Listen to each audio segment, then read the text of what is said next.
L'info trafiquée de Yann Lambiel. Et nous retrouvons Stéphane Bern pour un nouveau secret d'histoire.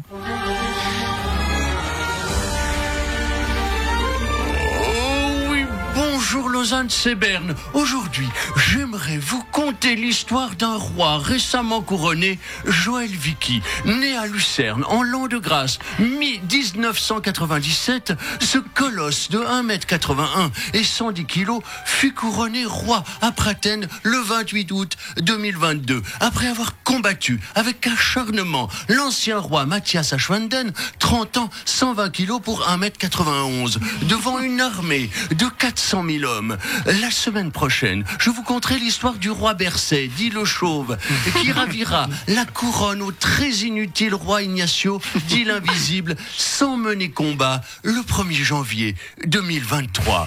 Bernard Nico, vous étiez l'invité de Nasrat ce matin. Oui, et je n'ai pas eu le temps, d'ailleurs, tout à l'heure, de donner des chiffres plus précis, parce que, vous savez, j'aime donner des chiffres. Je n'ai pas pu non plus parler de mon flyer que nous avons sorti il y a 3 ans et dans lequel nous préconisions les économies d'énergie.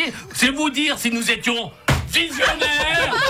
C'est bien simple, je ne comprends pas encore pourquoi je ne suis pas conseiller fédéral, j'aurais tant à leur apprendre. Et vous avez dit que vous préfériez les anciens locataires. Évidemment, les anciens locataires sont solidaires avec moi et moi je suis Bernard Nico, alors que les nouveaux ne me connaissent pas et c'est très regrettable. Mais comment ça, ils ne vous connaissent pas? Les Suisses sont soit toujours en vacances, soit ils dorment. Les Suisses d'aujourd'hui sont des feignants. Moi, je travaille 25 heures par jour, sans compter les dimanches, madame.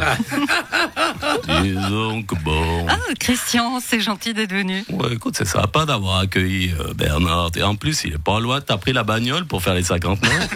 Ah, c'est une trottinette. Fais gaffe quand même, tu sais, tu tombes, tu fais mal. Alors moi, je me serais quand même pas lancé dans l'histoire de l'OTAN, et puis que c'est de leur faute, si l'autre il envahit l'Ukraine quand même. Ça fait un peu, je soutiens Poutine quand même, hein, c'est dangereux. Enfin bon, tu fais comme tu veux. À part ça, moi je viens d'acheter un joueur super cher à Sion, puis j'ai pas pu le temps de passer au bancomat. T'as pas 3 millions sur toi pour me dépanner. Ah mon Dieu, mais quelle tristesse. Quelle tristesse, je suis déprimé, démuni, mais pourquoi lui? Mais qu'est-ce qu'il y a, monsieur Brelin? Je viens de perdre l'une de mes idoles. Un chanteur, un acteur, un homme politique? Non, Alberto Balocco. Vous savez qui c'est, hein? C'est l'inventeur du panettone. Il est parti faire du VTT avec un copain. Et il a pris la foudre, saloperie de sport.